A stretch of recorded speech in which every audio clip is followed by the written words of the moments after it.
दोस्तों नमस्कार। जब से अमेरिका में ट्रम्प साहब ने सरकार संभाली है, तब से बहुत तरह के डिसीजन ऐसे हो रहे हैं जिसकी कल्पना किसी ने नहीं की थी। आज एक डिसीजन ऐसा हुआ जिसकी कल्पना शायद कोई भी नहीं कर रहा था, क्योंकि वो अमेरिका के लिए एक बहुत यूजफुल एजेंसी थी और ऑर्गेनाइजेशन थी।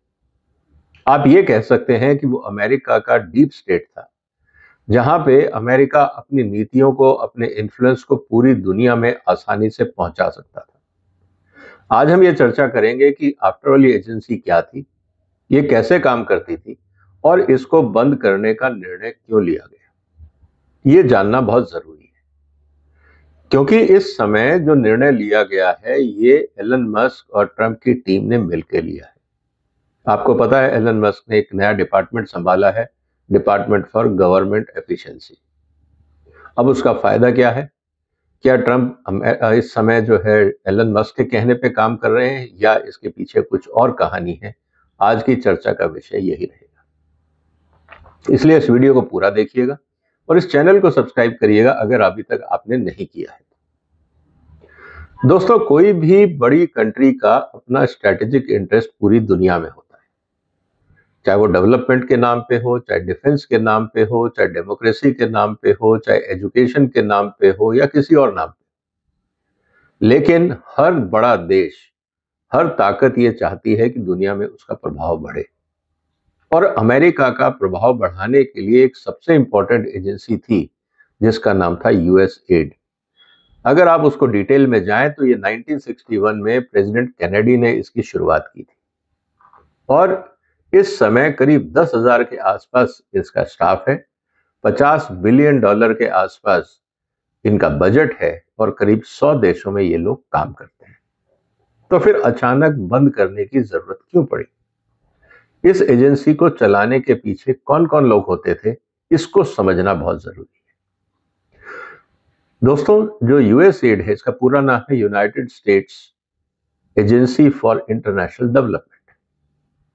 अब अमेरिका को अगर अपना इन्फ्लुएंस करना है, फॉर एग्जांपल वियतनाम वॉर में, आप वहां पे मिलिट्रीली तो जीत जाएंगे, लेकिन वहां की सोच को कैसे बदलेंगे? इसीलिए यूएस एड के हिसाब से वहां पे एक्सपर्ट्स को भेजा जाता था और वो लोग वहां की सरकारों के साथ मिलकर उन देशों की पॉलिसीज के अंदर इंटरफियर करके अमेरिकन इंटरेस्ट की पॉलिसीज बनाते थे। अब आप सोचेंगे कि हिंदुस्तान में क्या हो रहा है? हिंदुस्तान में भी यूएस एड बहुत एक्टिव था, खासकर एग्रीकल्चर डेवलपमेंट में। आपके जितने भी जीएमओज की बात होती थी, जेनेटिक मॉडिफिकेशंस की बात होती थी, उस प्रमोशंस को लेकर नई अमेरिकन टेक्नोलॉजीज को हिंदुस्तान में लाना, अमेरिका के जो कमर्शियल इंटरेस्ट थे उनको हिंदुस्तान में ला के प्रमोट करना, इसके लिए आपको भारत के जो कानून है उनको बदलना पड़ता था।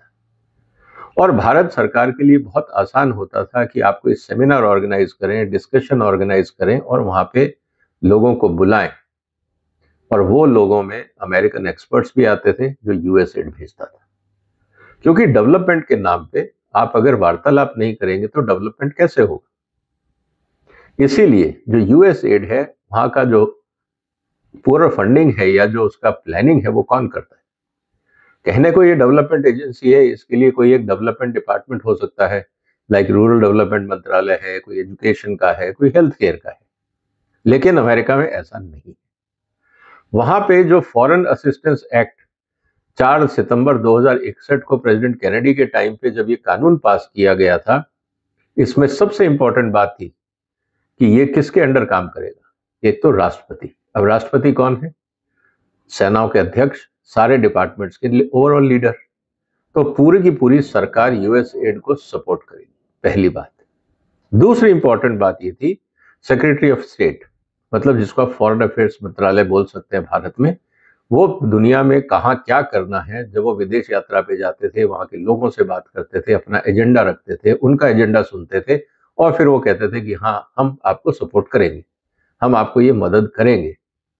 और ओवरऑल जो यूएस एड की कार्रवाई होती थी वो संभाली जाती थी नेशनल सिक्योरिटी काउंसिल के द्वारा। नेशनल सिक्योरिटी काउंसिल में मिनिस्ट्री ऑफ डिफेंस भी इन्वॉल्व है, वहां की स्ट्रेटेजिक डिपार्टमेंट्स भी इन्वॉल्व है। तो यूएस एड के अंदर इस पूरे सिस्टम को बना के चलाने का पर्पस क्या था? इसका पर्पस ये था कि अमेरिकन हितों को दुनिया में आगे पुश करना, चाहे वो एग्रीकल्चर का एजेंडा हो, चाहे वो फार्मास्यूटिकल का एजेंडा हो, चाहे वो एजुकेशन का एजेंडा हो, रूरल डेवलपमेंट हो, अमेरिकन टेक्नोलॉजीज हो, कोई भी चीज हो उसमें अमेरिकन हितों को आगे रखना, क्योंकि कंपटीशन।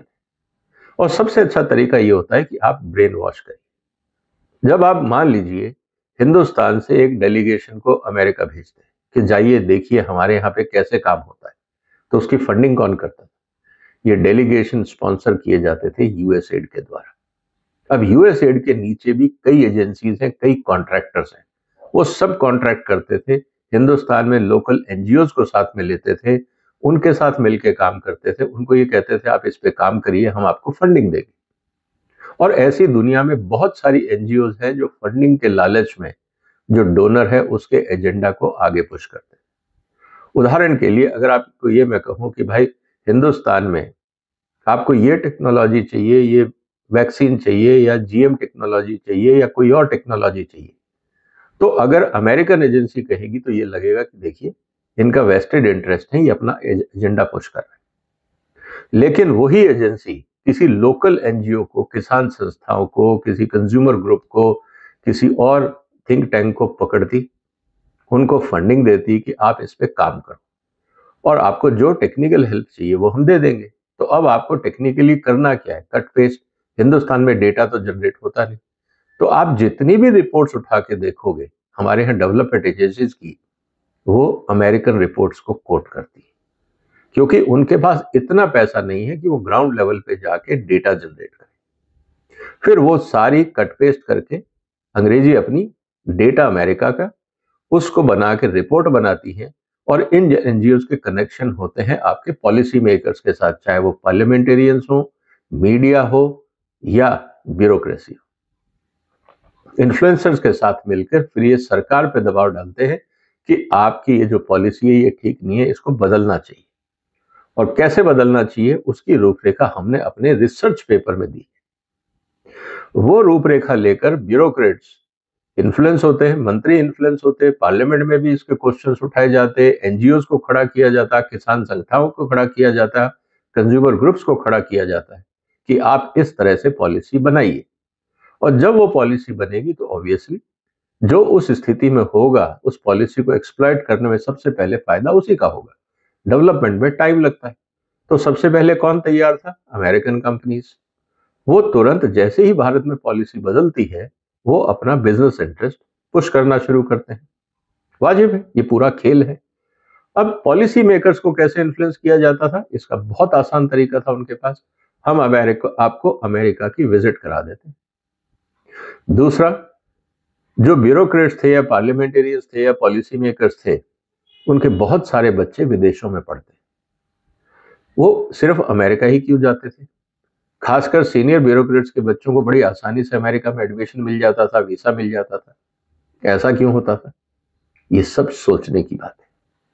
कहने का मतलब ये है दोस्तों कि जो यूएसएड थी एक बहुत ही पावरफुल टूल था किसी भी देश की पॉलिसीज को इन्फ्लुएंस करने के लिए।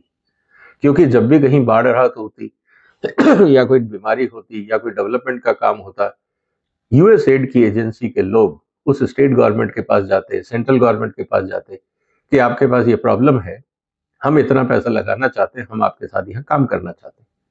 पैसा देने के लिए अगर कोई आता है तो कौन मना करेगा? लक्ष्मी को कौन मना करता है? इसी तरह से आपके पास नॉलेज नहीं है, ट्रेनिंग नहीं है, हम आपको दे रहे हैं। तो कुल मिला के ये जो डीप स्टेट का काम है वो यही है, ये और कोई काम नहीं है। धीरे धीरे वो पॉलिसी सिस्टम को अपने कब्जे में ले लेते हैं, और जब ये पूरा सिस्टम कब्जे में आ जाता है तो फिर पॉलिसीज वैसी ही बनती है जैसे अमेरिकन सरकार चाहती है। प्रायोरिटी वो डिसाइड करते थे, किसको बाहर रखना है वो डिसाइड करते थे। चाइना भारत में ना घुसे ये पॉलिसी वो बनाते थे। यूरोप के इंटरेस्ट को साइडलाइन किया जाए ये पॉलिसी वो बनाते थे। हमारे यहाँ वो रिसर्च पेपर में इस तरह से प्रोजेक्ट किया जाता था, पॉलिसी डिस्कशन में प्रोजेक्ट किया जाता था, ताकि हमारे पॉलिसी मेकर्स इन्फ्लुएंस हो, मीडिया इन्फ्लुएंस हो, और एक माहौल ऐसा बने कि दुनिया में अगर कोई सबसे अच्छा कहीं काम हो रहा है तो वो है अमेरिका। और यही चीज अमेरिका चाहता था। इसके लिए सालाना $50 बिलियन और 10,000 लोगों की जरूरत थी। अगर जरूरत में आदमी नहीं भी होता था तो ये एजेंसी जो अमेरिकन रिटायर्ड आर्मी ऑफिसर्स थे या वहां के जो रिटायर्ड एग्जीक्यूटिव्स थे उनको एज ए कॉन्ट्रैक्टर रख के यहाँ अपॉइंट करती थी और फिर वो अलग अलग एजेंसीज के साथ काम करते थे अमेरिकन हितों को ध्यान में रखते हुए। तो दोस्तों आपको ये पता लगा होगा कि ये डीप स्टेट कैसे काम करता है। इसीलिए मैंने कहा कि यूएस एड जो है वो अमेरिका में डीप स्टेट का हेड ऑफिस था। अब इसको बंद क्यों किया गया जब इतनी यूटिलिटीज थी, इतने फायदे थे अमेरिका को, ये सबसे बड़ा सवाल है। रिपोर्ट्स के हिसाब से एलन मस्क को ये लगा कि ये जो लोग हैं ये अमेरिकन हितों से ज्यादा जो अमेरिकन का पॉलिटिकल सिस्टम है उसको इस तरह से इन्फ्लुएंस कर रहे हैं जिससे ट्रंप या एलन मस्क जैसे लोगों को शायद रास नहीं आ रहा है, क्योंकि ये लोग हैं बिजनेस माइंडेड लोग, ये लेफ्ट साइड माइंडेड लोग नहीं हैं जिनको सत्ता इसलिए नहीं चाहिए कि इनका पॉलिटिकल इंटरेस्ट है। ये लेफ्टिस्ट आइडियोलॉजी के लोग नहीं है जो वेलफेयर की बात करें। ये लोग हैं जो कहते हैं हम एंटरप्राइज को बढ़ाएंगे और एंटरप्राइज को फ्री विल को होने दीजिए, क्योंकि इस तरह के जब आप डिस्कशंस करते हैं, जब आप पॉलिसी डिस्कशंस करते हैं तो जो वहां पे पुराने इनके लोग हैं उनके हितों को साधा जाता है। अब एलन मस्क मान लीजिए कोई नई टेक्नोलॉजी लेके आए और ये पुराने लोग उसका विरोध कर रहे हैं तो निश्चित रूप से बाधा है, पॉलिसी मेकिंग में दिक्कत आती है, ग्लोबल एक्सपेंशन में दिक्कत आती है। तो इसीलिए उन्होंने ये कहा कि साहब you will not have Apple with insect. उनको ये लगता है कि अमेरिकन इकोनॉमी के अंदर जो यूएस एड का काम करने का तरीका है ये एज ए इंसेक्ट है। ये बड़ा अजीब लगता है सुन के, लेकिन सच्चाई तो यही कही गई है। दूसरी तरफ जो इंपॉर्टेंट बात कही गई है वो ये कि ओवरऑल जो डिपार्टमेंट है उसमें एक बड़ा इंटरेस्टिंग कहा गया है, this is the time for it to die. Elon Musk ने और बाकी वहां के एडमिनिस्ट्रेशन ने साफ कह दिया है कि भाई इस एजेंसी को हम और बर्दाश्त नहीं करेंगे, क्योंकि $50 बिलियन जा कहाँ रहा है। निश्चित रूप से जब आप विदेशों में काम करते हैं तो करप्शन के एलिगेशन लगना बहुत वाजिब है। आपने कोई एनजीओ अपॉइंट करी और उसको कहा हम आपको $1 मिलियन देंगे, और पता लगा कि जो कॉन्ट्रैक्टर्स हैं उन्होंने उनको 2-4-5 लाख रुपए दिए और बाकी जेब में डाल ली। हो सकता है ऐसे करप्शन के एलिगेशंस बहुत लगे हैं। इसके अलावा एक जो बहुत इंपॉर्टेंट बात कही गई कि US aid is a ball of worm. किसी ने कहा कि we don't have an apple with a worm in it, कि अगर सेब में कीड़ा लगा हो हम उसको तो खाते नहीं, यहाँ तो पूरा का पूरा जो सेब है वो कीड़ों से भरा हुआ है, हम कैसे बर्दाश्त करें। इसीलिए हमें इसको बंद करना है। और ये पैसा गया कहाँ, कौन से प्रोजेक्ट हुए? एलन मस्क ने कहा मैं इसको जानना चाहता। यूएस एड के ऑफिशियल्स ने कहा हम आपको नहीं दिखाएंगे, ये कॉन्फिडेंशियल डॉक्यूमेंट है। तब उसने प्रेसिडेंट ट्रंप को समझाया कि देखिए ये सब घपला हो रहा है, देश का पैसा वेस्ट हो रहा है, हम एफिशिएंसी की बात कर रहे हैं। इस तरह की हो सकता है कि हम एक नई एजेंसी नए रूप में बनाएं, लेकिन ये एजेंसी फिलहाल तो बंद करनी पड़ेगी। शायद ट्रंप साहब ने एलन मस्क की इस बात को मान लिया, इसीलिए उन्होंने कह दिया कि भाई इस एजेंसी को हमको बंद करना है। और ट्रंप ने बहुत क्लियरली कहा कि these are some extremist people, radical elements, और हमें इसकी जरूरत नहीं है। जब ऐसी बात कही गई है तो उन्होंने, ट्रंप ने कहा कि this organisation is beyond repair, क्योंकि अगर वहां पे पूरा इकोसिस्टम ऐसा हो गया है जो कंट्रोल में नहीं आ रहा है, ट्रंप तो अभी नया है, तो वहां जितने लोग होंगे वो पुरानी सरकार के लोग होंगे। जैसे कहा जाता है ना कि सरकार आपकी है, सिस्टम तो हमारा है।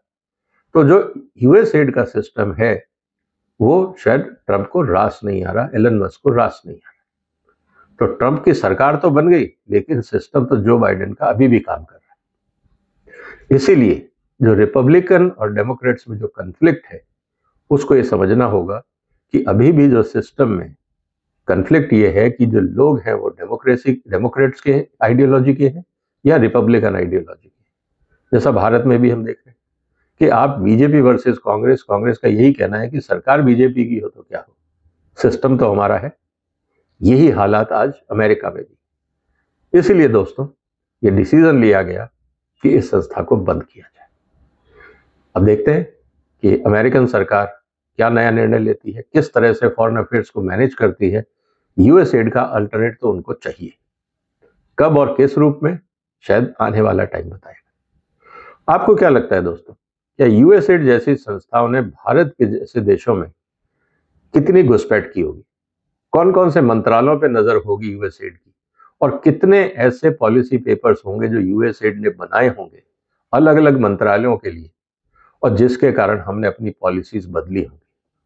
जो रिटायर्ड ब्यूरोक्रेट्स हैं वो जानते होंगे, जो लोग एनजीओ और थिंक टैंक में काम करते हैं वो जानते होंगे। आप भी जरा झांकिए, कुरेदिए, आपको पता लगेगा कि कितनी विदेशी एजेंसीज और फॉरेन फंडेड एनजीओ के लोग भारत के पॉलिसी एनवायरनमेंट में काम कर रहे हैं। ये जानना बहुत जरूरी। क्या मोदी सरकार इन पे कंट्रोल कर पाई? मैं ऐसे बहुत सारे डिपार्टमेंट जानता हूं, इस तरह के काम होते हैं, मैंने कई बार लिखा भी है। लेकिन वहां जो एडमिनिस्ट्रेशन में लोग होते हैं वो इतने इन्फ्लुएंस में होते हैं, कारण आप समझ सकते हैं। वो ऐसी एनजीओ को हटाना नहीं चाहते, उनके रिप्रेजेंटेटिव्स को हटाना नहीं चाहते, यहां तक कि उनके साथ एमओयू भी साइन करते हैं। क्या ये देश हित में है? क्या ट्रंप से हमें कुछ सीखना होगा कि जिस एजेंसी ने अमेरिका को तंग किया, खासकर ट्रंप को तंग किया, वो हमें नहीं कर रहे होंगे? सोचने की बात है। आपके जो भी विचार कमेंट बॉक्स में लिखिए। फिर मुलाकात होगी एक और महत्वपूर्ण मुद्दे के साथ। तब तक अपना ध्यान रखिएगा। फिलहाल वंदे मातरम।